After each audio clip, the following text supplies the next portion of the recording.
Hi,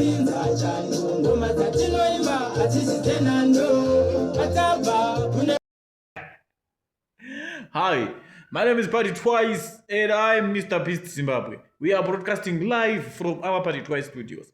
Pano pa Party Twice nokunzira nyaya dzese dziri kuitika mumativi mana ose enyika nemumativi mana ose emasocial media. Timire tinge tikupai panapa chanyu kutenga data.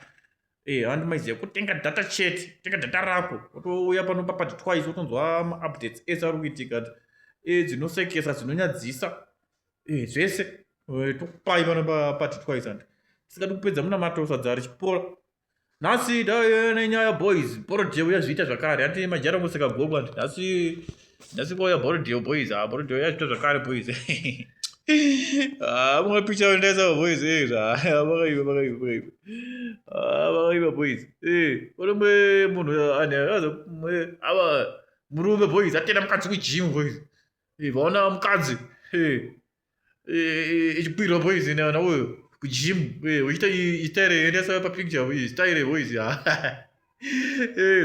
boys kumajimu boys pakaipa mukadzi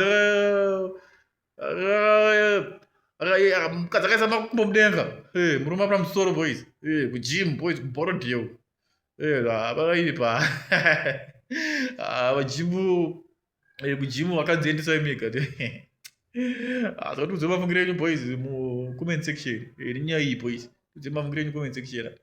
So my name is Party Twice, Mr. Beast Zimbabwe.